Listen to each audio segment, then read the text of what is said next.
The massive blast doors of the High Tribunal chamber exploded inward, sending shards of twisted metal spinning across the polished obsidian floor. Xyloth, the insectoid, scrambled backward, his four serrated arms flailing wildly as he knocked over his floating datapad. Dust and smoke billowed into the pristine room, obscuring the harsh vertical spotlights that usually illuminated the sacred judgment circle. High above, on the elevated podiums, the council members screeched in panic, their varied alien vocalizations creating a discordant wall of noise. Through the swirling gray smoke, a heavy boot stepped onto a piece of debris, crushing it with a wet crunch. Brock walked into the light. The human marine was a mess. His combat armor was scorched black in places, sparks fizzled from his left shoulder pad, and he was absolutely drenched in viscous purple fluid. It dripped from his nose, it pooled in his collarbone, and it slicked his short dark hair against his skull. He stopped in the center of the room, the purple sludge sliding down his chest plate with a gross squelching sound. In his right hand, completely untouched by the carnage or the slime, was a massive sandwich on thick, crusty white bread. Xyloth, the insectoid, leaned over his podium, his compound eyes twitching frantically as he beheld the horror. He clicked his mandibles together, the sound echoing sharply in the sudden silence of the room. "By the galactic core," Xyloth hissed, his antennae vibrating with fear. You are covered in the vital fluids of the Royal Guard. You have slaughtered them all." Brock looked down at his chest, then wiped a glob of purple slime off his cheek with his forearm. He looked back up at the trembling insectoid, his expression completely flat. "Not mine," Brock said. He lifted the sandwich to his mouth and took a massive bite. The crunch of the crust was louder than the sizzling sparks on his armor. He chewed slowly, staring directly into Xyloth's multifaceted eyes. Glip the gelatinous floated forward in her containment suit, her translucent blue body pulsing with rapid flashes of yellow light, signaling extreme distress. She hovered near Xyloth, her internal fluids bubbling. "He consumes the biomass of the fallen."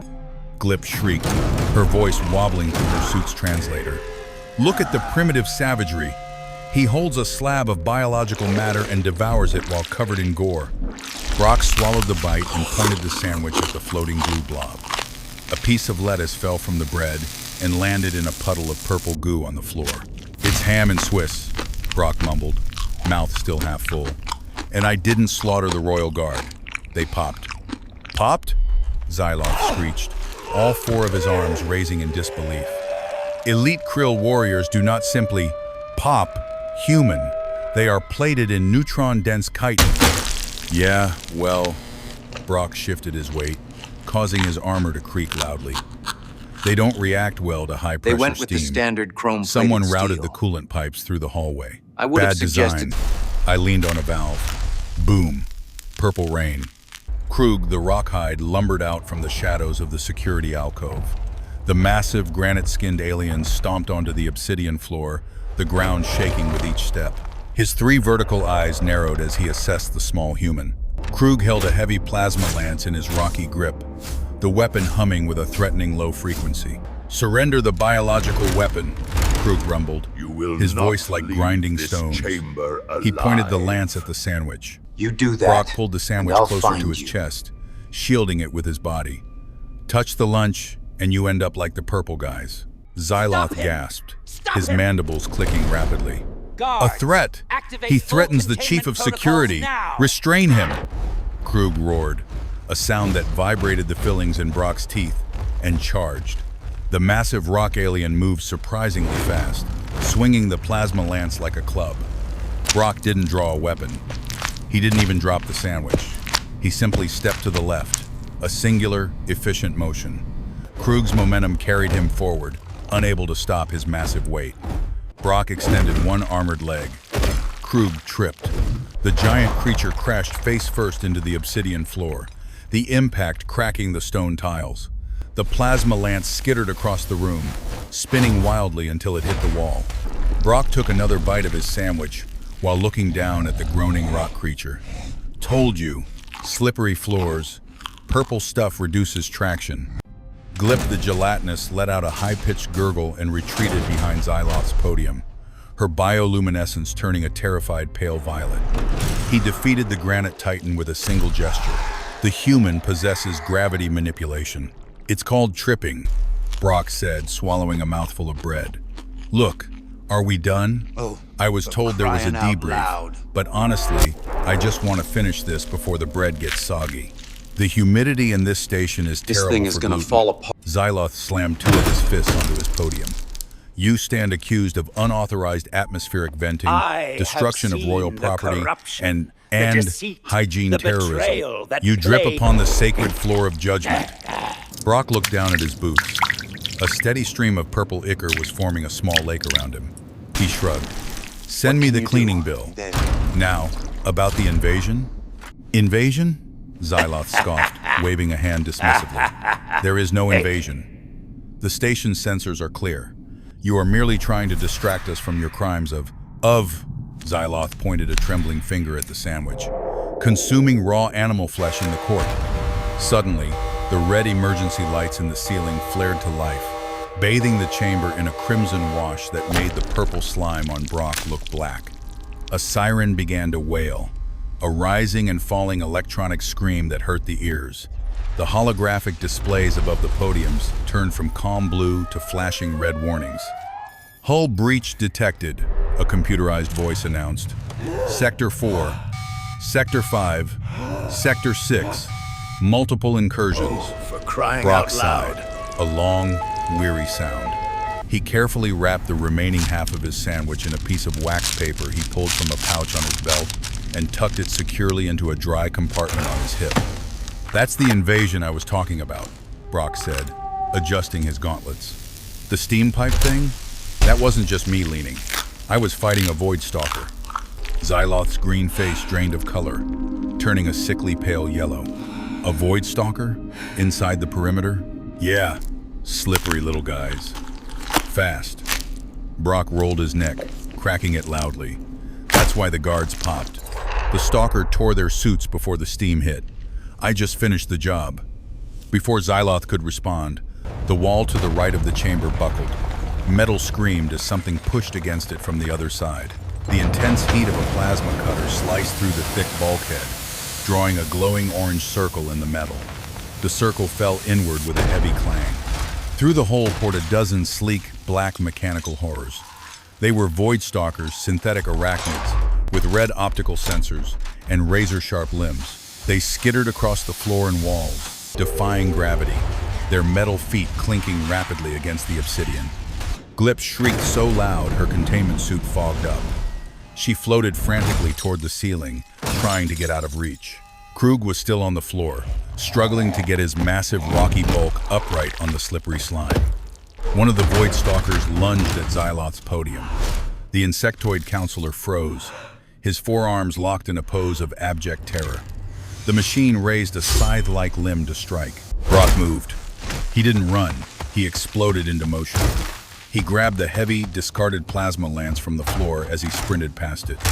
He vaulted off Krug's rising back, using the rock alien as a springboard. Brock launched himself into the air, intercepting the Void-Stalker in mid-jump. He swung the plasma lance like a baseball bat. The heavy weapon connected with the Stalker's chassis with a deafening metallic crunch. The machine flew sideways, smashing into the wall and shattering into sparks and loose gears. Brock landed in a crouch, sliding slightly in the purple slime, but kept his balance. He spun the plasma lance in his hand. 83, Brock grunted. That's 83 of these things I've smashed today. 3 more Stalkers turned their red sensors toward the human.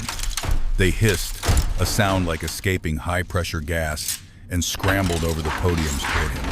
Krug, Brock yelled without looking back. Xyloth. Get up, be a wall. Krug, the Rockhide, roared, finally finding his footing. He lumbered forward, positioning his massive granite body in front of the cowering Xyloth. The Stalker's claws sparked harmlessly against Krug's stone skin. Krug grabbed one of the machines with a massive hand and crushed it, metal screeching as it crumpled. Good wall, Brock said. He charged the remaining 2 attackers. He ducked under a swinging blade, the wind of the swipe blowing his hair back. He jammed the butt of the plasma lance into the Stalker's central eye, then pivoted and kicked the second one into the glowing energy field of the judge's pit. The machine sizzled and exploded in a shower of blue sparks. Suddenly, a massive boom shook the entire room. The ceiling panels groaned.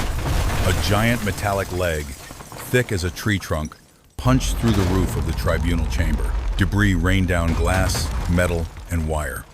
A queen stalker lowered itself through the hole.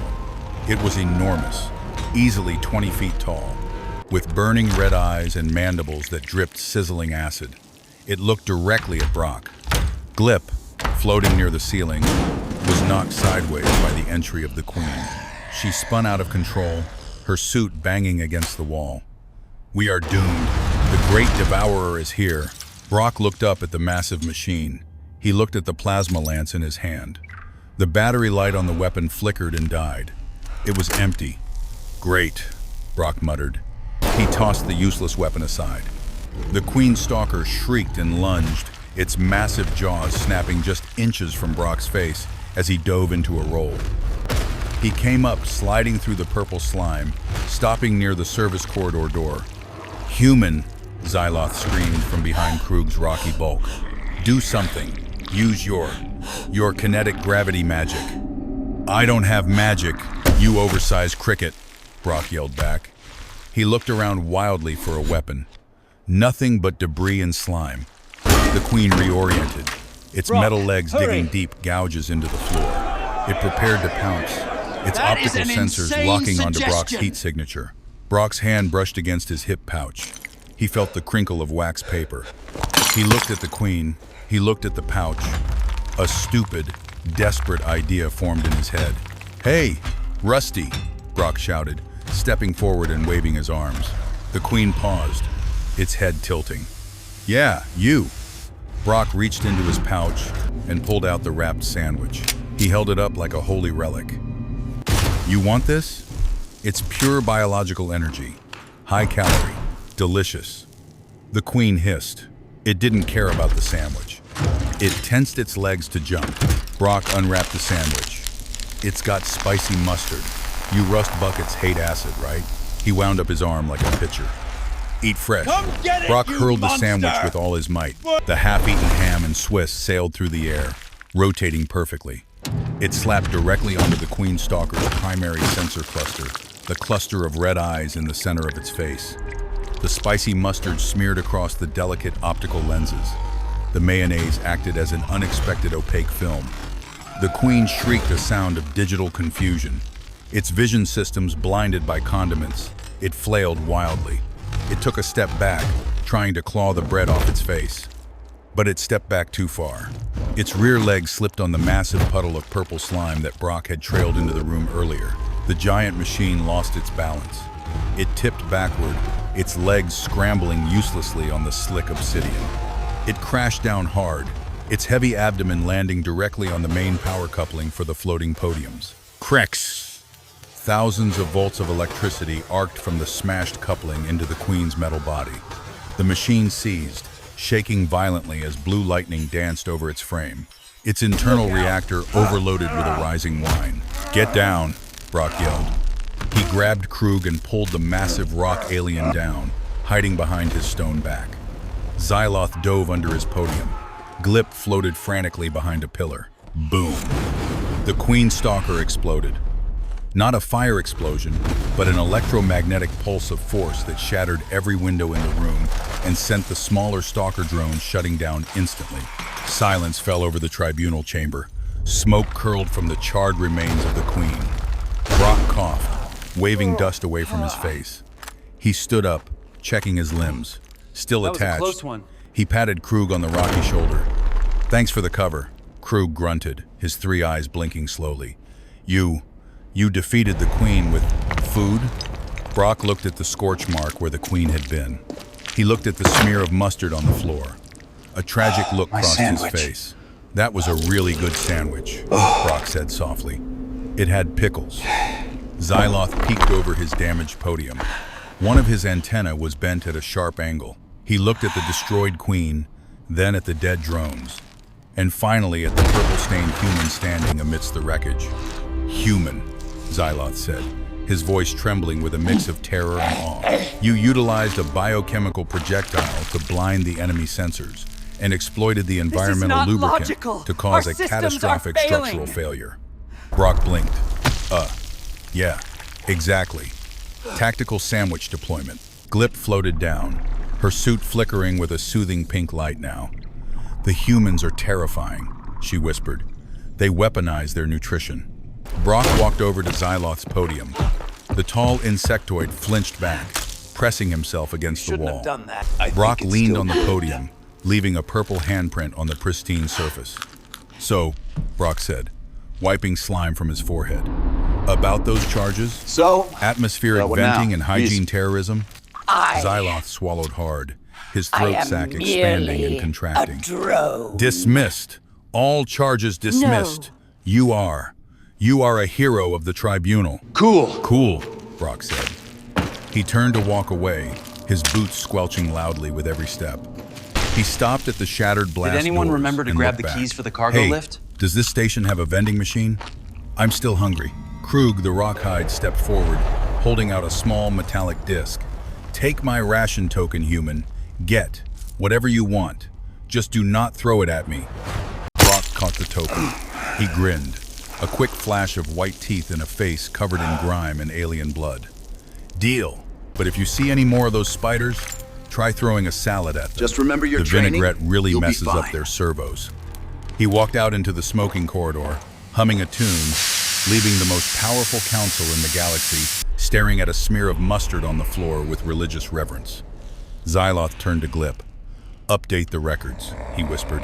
Classify Sandwich as a Class 4 kinetic weapon. We must Do not remove let the the humans know we emergency fear it. backup Glip cheese. nodded solemnly, her blue gelatinous body rippling. It is done, High Counselor.